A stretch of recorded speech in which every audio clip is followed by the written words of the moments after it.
നമസ്കാരം, ദിശ അക്കാഡമിയുടെ പുതിയൊരു ക്ലാസ്സിലേക്ക് എല്ലാവർക്കും സ്വാഗതം. ഇന്നത്തെ ക്ലാസ്സിൽ നമ്മൾ കമ്പ്യൂട്ടർ ഫണ്ടമെന്റൽസിലേക്ക് സോഫ്റ്റ്വെയർ എന്ന് പറയുന്ന ഒരു സെക്ഷൻ കുറേ ദിവസങ്ങളായിട്ട് ഞാൻ വിചാരിക്കുകയാണ് നിങ്ങൾക്ക് ഹാർഡ്വെയർ എന്താണെന്ന് നമ്മൾ എക്സ്പ്ലെയിൻ ചെയ്ത് തന്നായിരുന്നു. അതുപോലെ കമ്പ്യൂട്ടറിന്റെ സോഫ്റ്റ്വെയറിനെ കുറിച്ചൊരു കൃത്യമായ ഐഡിയ നിങ്ങൾക്ക് തരണം എന്ന് ഞാൻ വിചാരിച്ചിരിക്കുകയാണ്. അപ്പോൾ എല്ലാവരും, നമ്മുടെ സ്റ്റുഡൻസ് എല്ലാവരും ഈ ക്ലാസ് ശ്രദ്ധിക്കുക, കാണുക. കാരണം നിങ്ങൾക്കിത് വളരെ പ്രയോജനം ചെയ്യും ഏതൊരു കോമ്പറ്റേറ്റീവ് എക്സാമിനും, എസ്പെഷ്യലി RRB പോലെയുള്ള എക്സാമുകൾക്ക്. അപ്പം മസ്റ്റായിട്ടും എല്ലാവരും ശ്രദ്ധിക്കുക. നമുക്ക് നേരിട്ട് ടോപ്പിക്കിലേക്ക് പോകാം. ഞാൻ ആദ്യം നിങ്ങളെ പരിചയപ്പെടുത്തുന്നത് കമ്പ്യൂട്ടർ ലാംഗ്വേജസ് ആണ്. എന്താണ് കമ്പ്യൂട്ടർ ലാംഗ്വേജസ്? പലരും ചോദിച്ചു കേട്ടിട്ടുണ്ട്, സാർ എന്താണ് ഈ കമ്പ്യൂട്ടർ ലാംഗ്വേജസ്? കമ്പ്യൂട്ടർ ലാംഗ്വേജ് എന്ന് പറഞ്ഞു കഴിഞ്ഞാൽ നിങ്ങൾ സിമ്പിൾ ആയിട്ട് നിങ്ങൾക്ക് മനസ്സിലാക്കി എടുക്കാം എന്നുള്ളതേ ഉള്ളൂ. കമ്പ്യൂട്ടർ ലാംഗ്വേജ് എന്ന് പറഞ്ഞു കഴിഞ്ഞാൽ രണ്ട് ടൈപ്പ് ലാംഗ്വേജുകളുണ്ട് കേട്ടോ. ഏതൊക്കെയാണെന്ന് ചോദിച്ചാൽ, ഒന്ന് ലോ ലെവൽ ലാംഗ്വേജും മറ്റൊന്ന് ഏതാണ്? High level ലാംഗ്വേജും. ക്ലിയർ ആണ്? എന്താണ്? ഒന്ന് ലോ ലെവൽ ലാംഗ്വേജും മറ്റൊന്ന് ഹൈ ലെവൽ ലാംഗ്വേജും. അപ്പൊ പലരും ചോദിച്ചിട്ടുണ്ട്, എന്താണ് ഈ ലോ ലെവൽ? എന്താണ് ഈ ലോ ലെവൽ കൊണ്ട് ഉദ്ദേശിക്കുന്നത്? ലോ ലെവൽ എന്ന് ഉദ്ദേശിക്കുന്നത് മെഷീന് മനസ്സിലാകുന്ന ലാംഗ്വേജ്. മനസ്സിലാകും നിങ്ങൾക്ക്? മെഷീന് മനസ്സിലാകുന്ന ലാംഗ്വേജ്. മെഷീൻ ഇപ്പം നമ്മൾ ഈ കമ്മ്യൂണിക്കേറ്റ് ചെയ്യുന്ന ലാംഗ്വേജ് മെഷീന് മനസ്സിലാവുമോ? ഒന്നുകിൽ ഇംഗ്ലീഷ് അല്ലെങ്കിൽ മലയാളം പോലെയുള്ള ലാംഗ്വേജ് മെഷീന് മനസ്സിലാവത്തില്ല. അപ്പൊ മെഷീന് മനസ്സിലാകുന്ന ലാംഗ്വേജിനെയാണ് എന്തെന്ന് പറയുന്നത്? മെഷീൻ ലാംഗ്വേജ് എന്ന് പറയുന്നത്. നോക്കൂ പിള്ളേരെ, ഏതാ സീറോസിന്റെയും വൺസിന്റെയും ഫോമിലാണ് നമ്മൾ സിംബൽസ് യൂസ് ചെയ്യുന്നത്. എന്തിനു വേണ്ടിയിട്ട്? മെഷീന് മനസ്സിലാവാൻ വേണ്ടിയിട്ട്. അതായത് കമ്പ്യൂട്ടറിന് മനസ്സിലാകുന്ന ലാംഗ്വേജ് ആണ് ബൈനറി ലാംഗ്വേജ് എന്ന് പറയും കേട്ടോ. ബൈനറി എന്ന് പറഞ്ഞാൽ എന്താ? 2 എന്നാണ് അർത്ഥം. ഏതൊക്കെ? 0യും 1ഉം. ക്ലിയർ ആണ്? അപ്പൊ മെഷീൻ ലാംഗ്വേജ് എന്ന് പറഞ്ഞാൽ എന്താണ്? ബൈനറി ലാംഗ്വേജ് ആണ്. അതുപോലെ തന്നെ ഒരു ലാംഗ്വേജ് കൂടി ഇതിന്റെ കൂട്ടത്തിൽ വരും, അതാണ് അസംബ്ലി ലാംഗ്വേജസ്. എന്താണ്? Assembly languages. അവിടെ എന്തോ വരുന്നേ? ലെറ്റേഴ്സ് ആൻഡ് സിംബൽസ് ആണ് കേട്ടോ. എന്താണ് ലെറ്റേഴ്സ് ആൻഡ് സിംബൽസ്? ഞാൻ നിങ്ങൾക്ക് പറഞ്ഞു തരാം കേട്ടോ. നോക്കിയേ, മൂവ് A, B ഇതൊരു ഇൻസ്ട്രക്ഷനാണ്. അതായത് കമ്പ്യൂട്ടറിന്റെ രജിസ്റ്ററിലേക്ക് ഡേറ്റ മൂവ് ചെയ്യുന്ന ഒരു ഇൻസ്ട്രക്ഷനാണ്. അതുപോലെ ആഡ് C എന്ന് പറഞ്ഞു കഴിഞ്ഞാൽ ഈ കമ്പ്യൂട്ടറിന്റെ രജിസ്റ്ററിൽ ഇരിക്കുന്ന കണ്ടന്റിനെ C എന്ന് പറയുന്ന രജിസ്റ്ററിലെ കണ്ടന്റുമായിട്ട് ആഡ് ചെയ്യുക. ഇത്തരം ഇൻസ്ട്രക്ഷൻസിനെയാണ് എന്തെന്ന് പറയുന്നത്? Letters and symbols. ഇവ ഉപയോഗിച്ചിട്ടാണ് നമ്മൾ എന്ത് റെപ്രസെന്റ് ചെയ്യുന്ന? അസംബ്ലി ലാംഗ്വേജിനെ. അത് ഹ്യൂമൻ റീഡബിൾ ആയിട്ടുള്ള, നമുക്ക് പെട്ടെന്ന് ഈ ലാംഗ്വേജ് അറിയാത്ത ഒരാൾക്ക് പെട്ടെന്ന് മനസ്സിലാകുന്ന കാര്യമല്ല. അപ്പൊ നിങ്ങൾ മനസ്സിലാക്കുക, ലോ ലെവൽ ലാംഗ്വേജ് എന്ന് പറഞ്ഞാൽ, ഇനി നിങ്ങൾക്ക് തെറ്റരുത്, ലോ ലെവൽ ലാംഗ്വേജ് എന്ന് പറഞ്ഞു കഴിഞ്ഞാൽ ഏതൊക്കെയാ വരുന്നത്? ഒന്ന് മെഷീൻ ലാംഗ്വേജ് അഥവാ ബൈനറി ലാംഗ്വേജ്, അതുപോലെ തന്നെ അസംബ്ലി ലാംഗ്വേജ് അല്ലെങ്കിൽ ഇത്തരത്തിലുള്ള നിമോണിക്സ് അല്ലെങ്കിൽ സിംബലുകൾ ഉപയോഗിച്ചിട്ടുള്ള ലാംഗ്വേജ്. പിന്നെ ഒരു ലാംഗ്വേജ് കൂടെ ഉണ്ടല്ലോ, എന്താണ്? High level language. എന്താണ്? High level language. ഈ ഹൈ ലെവൽ ലാംഗ്വേജിന്റെ കൂട്ടത്തിൽ വരുന്ന ഏതൊക്കെയാണെന്നറിയാമോ? നിങ്ങൾക്കറിയാം, C++, ജാവ, പൈത്തൺ. ഇതൊക്കെ നിങ്ങൾ കേട്ടിട്ടുണ്ടോ? അപ്പൊ ഇതൊക്കെ നിങ്ങൾ കേട്ടിട്ടുണ്ടാവും. ഇത്തരം ലാംഗ്വേജുകളാണ് എന്തെന്ന് പറയുന്നത്?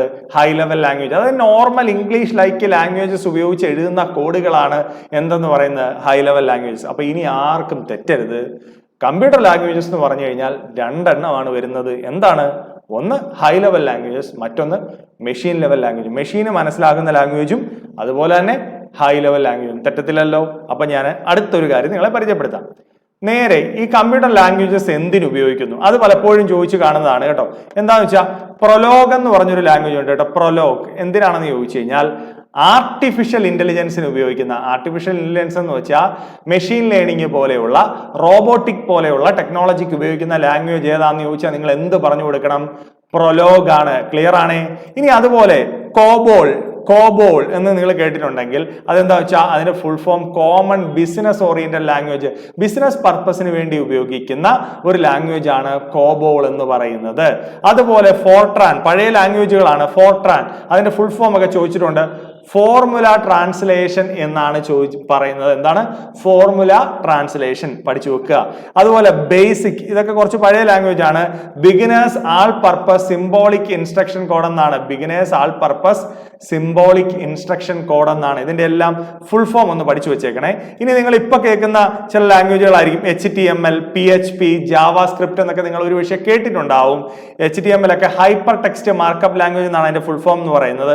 ഇത് എന്തിനാണ് ഉപയോഗിക്കുന്നത് വെച്ച് കഴിഞ്ഞാൽ, വെബ് പേജ് ഡിസൈൻ ചെയ്യാനും ക്രിയേറ്റ് ചെയ്യാനും വെബ് ബേസ്ഡ് ആയിട്ടുള്ള പർപ്പസുകൾക്ക് വേണ്ടി ഉപയോഗിക്കുന്ന ലാംഗ്വേജുകളാണ്. ക്ലിയർ ആയ? ഈ ലാംഗ്വേജുകൾ എന്തിനു വേണ്ടി ഉപയോഗിക്കുന്നു എന്നുള്ളത് ക്ലിയർ ആണല്ലോ? ഇനി ഞാൻ അടുത്ത ഒരു കാറ്റഗറിയിലോട്ട് പോകുന്നു. നേരെ ഞാൻ നിങ്ങളെ കൊണ്ടുപോകുന്നത് സോഫ്റ്റ്വെയർ ആണ്. എന്താണ് സോഫ്റ്റ്വെയർ? കളക്ഷൻ ഓഫ് പ്രോഗ്രാംസിനെയാണ് നമ്മൾ എന്തെന്ന് പറയുന്നത്? സോഫ്റ്റ്വെയർ എന്ന് പറയുന്നത്. ക്ലിയർ ആണ്? Collection of software. ഈ സോഫ്റ്റ്വെയറുകളെ തന്നെ 2 കാറ്റഗറി ആയിട്ട് ഡിവൈഡ് ചെയ്തിട്ടുണ്ട്. ഏതൊക്കെയാണെന്നറിയാമോ? ഒന്ന് ആപ്ലിക്കേഷൻ സോഫ്റ്റ്വെയർ, മറ്റൊന്ന് സിസ്റ്റം സോഫ്റ്റ്വെയർ. ആ പേരിൽ തന്നെ ഉണ്ട് കേട്ടോ അതിന്റെ അർത്ഥം. എന്താണ് ആ പേരിൽ തന്നെയുള്ള അതിന്റെ അർത്ഥം? ആപ്ലിക്കേഷൻ സോഫ്റ്റ്വെയർ എന്ന് വെച്ചാൽ ആപ്ലിക്കേഷന് വേണ്ടി ഉപയോഗിക്കും. നമ്മൾ മൊബൈലിനകത്തൊക്കെ ഒരുപാട് ആപ്സ് എന്ന് ചുരുക്കി പറയാറില്ലേ പിള്ളേരെ? നിങ്ങൾ ആപ്സ്, ആ ആപ്പ് ഉണ്ടോ, ഈ ആപ്പ് ഉണ്ടോ, വാട്സാപ്പ് ഉണ്ടോ, അങ്ങനെയൊക്കെ നമ്മൾ ആപ്പുകളെ കുറിച്ച് പറയാറില്ലേ? അപ്പോൾ ആപ്സ് എന്ന് പറഞ്ഞു കഴിഞ്ഞാൽ യൂസർ നീഡ് സാറ്റിസ്ഫൈ ചെയ്യുന്ന ആപ്ലിക്കേഷൻ സോഫ്റ്റ്വെയറുകളെയാണ് നമ്മൾ എന്തെന്ന് പറയുന്നത്? ആപ്സ് എന്ന് ചുരുക്കി പറയുന്നത്. അപ്പൊ ആപ്ലിക്കേഷൻ സോഫ്റ്റ്വെയറിന് ഇവിടെ പറഞ്ഞിരിക്കുന്ന എക്സാമ്പിളുകൾ നിങ്ങൾ നോക്ക് പിള്ളേരെ. സിസ്റ്റത്തിൽ ഉപയോഗിക്കുന്ന MS office, excel, PowerPoint, ഇത് മാത്രമൊന്നുമല്ല. ഡേറ്റാബേസ് ആപ്ലിക്കേഷൻസ്, നിങ്ങൾ ഉപയോഗിക്കുന്ന ഫോട്ടോഷോപ്പ്, അങ്ങനെയുള്ള നിരവധി ഏതെങ്കിലും യൂസറിന്റെ നീഡ് സാറ്റിസ്ഫൈ ചെയ്യാൻ വേണ്ടി ഉപയോഗിക്കുന്ന എല്ലാം എന്താണ്? ആപ്ലിക്കേഷൻ സോഫ്റ്റ്വെയറുകളാണ്. ക്ലിയർ ആണേ? ഇനി നമുക്ക് സിസ്റ്റം സോഫ്റ്റ്വെയറുകളിലേക്ക് പോവാം. ആ വേർഡ് മീൻ ചെയ്യുന്ന പോലെ സിസ്റ്റം സോഫ്റ്റ്വെയർ എന്താ? ഈ സോഫ്റ്റ്വെയറുകളെല്ലാം ഒരേ ഡെഫിനിഷനേ ഉള്ളൂ. It is the collection of programs. System software എന്ന് പറഞ്ഞാൽ ആ വേർഡ് മീൻ ചെയ്യുന്നത് പോലെ സിസ്റ്റത്തിന് ആവശ്യമുള്ള സോഫ്റ്റ്വെയർ. സിസ്റ്റത്തിന് ആവശ്യമുള്ള സോഫ്റ്റ്വെയർ എന്ന് പറഞ്ഞാൽ നിങ്ങൾ എന്ത് പറയും? Operating system. ശരിയാണ്, സിസ്റ്റത്തിന് ആവശ്യമുള്ള ഒരു സോഫ്റ്റ്വെയർ അല്ലേ? എന്താണ് ഓപ്പറേറ്റിംഗ് സിസ്റ്റം എന്ന് പറയുന്നത്? നമ്മൾ കമ്പ്യൂട്ടറിലെല്ലാം ഒരു ഓപ്പറേറ്റിംഗ് സിസ്റ്റം ഇട്ടെങ്കിലേ അത് വർക്ക് ചെയ്യത്തുള്ളൂ. കാരണം എന്താ? കമ്പ്യൂട്ടർ ഒരു മെഷീനാണ്. നമുക്കും മെഷീനും ഇടയ്ക്കൊരു മീഡിയേറ്റർ, ഇന്റർഫേസ് ആയിട്ട് വർക്ക് ചെയ്യുന്ന ആളാണ് ആരെന്ന് പറയുന്നത്? Operating system. അല്ലാതെ ഒരു OS ഇടാതെ നമ്മളതൊരു മെഷീൻ മാത്രമല്ലേ? ഇപ്പൊ മൊബൈൽ ആണെങ്കിൽ മൊബൈലിനകത്ത് ഒരു OS ഇല്ലാതെ അത് വർക്ക് ചെയ്യിപ്പിക്കാൻ പറ്റുമോ? പറ്റത്തില്ല. അപ്പൊ പ്രധാനമായും കമ്പ്യൂട്ടറിൽ ഉപയോഗിക്കുന്ന OSകൾ ഏതൊക്കെ ഞാൻ ഡീറ്റെയിൽ ആയിട്ട് പിന്നീട് പരിചയപ്പെടുത്താം. Linux, Unix, Windows, dose, Mac OS ഇവയൊക്കെയാണ് സിസ്റ്റത്തിനകത്ത് ഉപയോഗിക്കുന്ന പ്രധാനപ്പെട്ട OS. ഞാൻ അതിനെക്കുറിച്ചൊരു ഡീറ്റെയിൽ ഡിസ്ക്രിപ്ഷൻ തരുന്നുണ്ട്, അതുകൊണ്ട് ഞാൻ അങ്ങോട്ട് പോകുന്നില്ല. ഓപ്പറേറ്റിംഗ് സിസ്റ്റം എന്ന് പറഞ്ഞാൽ it act as an interface between user and the computer. മനസ്സിലാക്കി വെച്ചോണം, നമുക്കും കമ്പ്യൂട്ടറിനും ഇടയ്ക്ക് ഒരു ഇന്റർഫേസ് ആയിട്ട് വർക്ക് ചെയ്യുന്നു. Then compiler. What is compiler? Compiler എന്ന് വെച്ചാൽ എല്ലാ ലാംഗ്വേജിനും ഒരു കമ്പൈലർ ഉണ്ട്. എന്താണ് ഇത് ചെയ്യുന്നതെന്ന് വെച്ചാൽ high level language can be converted into machine level language. നമ്മൾ പറഞ്ഞു നമ്മൾ സിസ്റ്റവുമായി ഇന്ററാക്ട് ചെയ്യുന്ന ഏത് ലാംഗ്വേജിലാണ്? High level ലാംഗ്വേജിലാണ്. അതിനെ കൺവേർട്ട് ചെയ്ത് മെഷീൻ ഫോമിലേക്ക് മാറ്റണമെങ്കിൽ ആര് വേണം? കമ്പൈലർ വേണം. ഇയാളാണ് ചെയ്യുന്ന ഹൈ ലെവൽ ലാംഗ്വേജിനെ എന്താക്കി മാറ്റുന്നു? Machine level language. പിന്നെ ഡിവൈസ് ഡ്രൈവേഴ്സ്, നിങ്ങൾക്ക് അറിയാം, നമ്മൾ പ്രിന്റർ ഒക്കെ സ്കാനർ ഒക്കെ സിസ്റ്റത്തിലേക്ക് കണക്ട് ചെയ്യുമ്പോൾ അതിന്റെ ഡ്രൈവേഴ്സ് നമ്മൾ ഇൻസ്റ്റാൾ ചെയ്യാറുണ്ട്. So that is called device drivers. Then utility programs. Utility programs എന്ന് പറഞ്ഞാൽ എന്താ? എഡിറ്റർ, ഡീബഗർ, അതുപോലെ തന്നെ ആന്റിവൈറസ് സോഫ്റ്റ്വെയർ, ഇവയൊക്കെ യൂട്ടിലിറ്റി പ്രോഗ്രാമിന്റെ കൂട്ടത്തിൽ വരുന്ന ആൾക്കാരാണ്. മനസ്സിലാക്കിയോ? അപ്പോൾ നിങ്ങൾക്ക് സോഫ്റ്റ്വെയറിനെ കുറിച്ച് കൃത്യമായ ഒരു ധാരണ കിട്ടിയിട്ടുണ്ടെന്ന് വിചാരിക്കുന്നു. ഇത് എക്സാമിന് വേണ്ടിയിട്ടല്ല, അല്ലെങ്കിൽ തന്നെ എന്ത് ചെയ്യണം? നമ്മളൊരു നോർമൽ ആയിട്ടുള്ള പേഴ്സൺ എന്നുള്ള നിലയ്ക്ക് നമ്മൾ ഇതൊക്കെ മനസ്സിലാക്കി വെക്കണ്ടേ? നമ്മുടെ ഡേ ടു ഡേ ലൈഫിൽ സോഫ്റ്റ്വെയർ എന്താണെന്നും, ഇപ്പൊ കമ്പ്യൂട്ടർ സോഫ്റ്റ്വെയർ എഞ്ചിനീയറിംഗിന് പഠിക്കുന്നു, ചില ആൾക്കാർ പറഞ്ഞു ഞാൻ സോഫ്റ്റ്വെയർ എഞ്ചിനീയറിംഗ് പഠിക്കുന്നു, ഞാൻ ഹാർഡ്വെയർ എഞ്ചിനീയറിംഗ് പഠിക്കുന്നു എന്ന് പറയുമ്പോൾ നമുക്ക് കൃത്യമായിട്ട് ഇവരെന്താണ് പഠിക്കുന്നതെന്ന് പറയാനായിട്ട് പറ്റുന്നതാണ്. അല്ലെങ്കിൽ കമ്പ്യൂട്ടറിന്റെ സോഫ്റ്റ്വെയർ, ഹാർഡ്വെയർ എന്നൊക്കെ ആൾക്കാർ പറയുമ്പോൾ ഇതെന്താണെന്ന് മനസ്സിലാക്കിയിരിക്കേണ്ടത് ഒരാവശ്യകതയല്ലേ?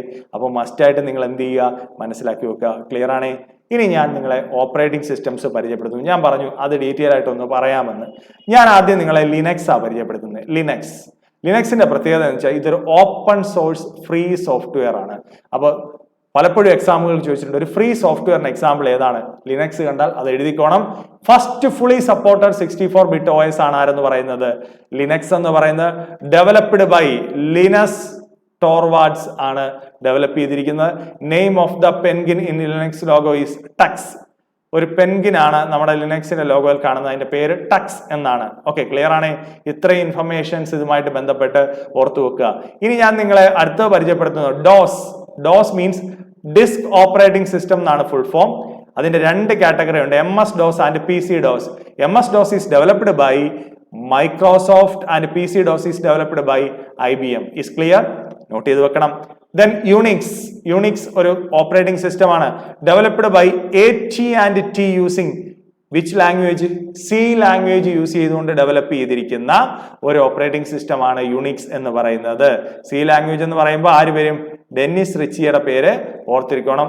First OS written in high level language. First OS written in high level ലാംഗ്വേജിൽ റിട്ടൺ ചെയ്തിരിക്കുന്ന ഫസ്റ്റ് OS ആണ് എന്തെന്ന് പറയുന്നത്? യുണിക്സ് എന്ന് പറയുന്നത്. Is clear? Next one Mac OS. ഇപ്പൊ എല്ലാവർക്കും അറിയാവുന്ന ഒരു കാര്യമാണ് മാക്കിൻടോഷ് OS. ആപ്പിളിന്റെ സിസ്റ്റംസ് ഒക്കെ വാങ്ങുമ്പോൾ നമ്മൾ കാണുന്നതാണ്, developed by Apple. Developed by Apple. Is clear? Then Windows എല്ലാവർക്കും അറിയാം, Bill Gates, developed by Microsoft. Microsoft develop ചെയ്തിരിക്കുന്ന, മൈക്രോസോഫ്റ്റ് എന്ന് പറഞ്ഞ കമ്പനി ഡെവലപ്പ് ചെയ്യുന്ന ഓപ്പറേറ്റിംഗ് സിസ്റ്റമാണ് വിൻഡോസ്, എല്ലാവർക്കും അറിയാവുന്നതാണ്. ഇനി ഞാൻ ഇവിടെ ഒരാളെ കൂടെ പരിചയപ്പെടുന്നു കേട്ടോ, ആൻഡ്രോയിഡ്. ആൻഡ്രോയിഡ് എന്ന് പറഞ്ഞു കഴിഞ്ഞാൽ മൊബൈൽ OS ആണ് കേട്ടോ, mobile OS developed by Google. Is clear?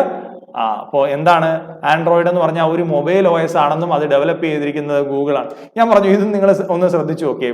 അപ്പോൾ ഇതൊക്കെ നമ്മൾ പഠിക്കുന്നത്, മനസ്സിലാക്കി വെക്കുന്നത് ഒരിക്കലും ഒരു എക്സാമിനേഷൻ പോയിന്റ് ഓഫ് വ്യൂ മാത്രമല്ല, ജനറലി നമ്മൾ അറിഞ്ഞിരിക്കേണ്ട ഇൻഫർമേഷൻസ് തന്നെയാണ്. ഓക്കെ, ഇനി ഞാൻ നിങ്ങളെ ഒരു കാര്യം കൂടെ പരിചയപ്പെടുത്തുന്നു. അതെന്താണ്? ട്രാൻസ്ലേറ്റേഴ്സ്. ഈ ടേം നിങ്ങൾ ഒന്ന് ശ്രദ്ധിച്ചു. Translator, what is translator?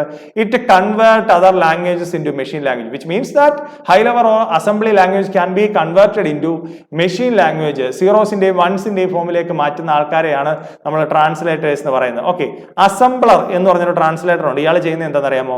Assembly language can be converted into machine language. Is clear?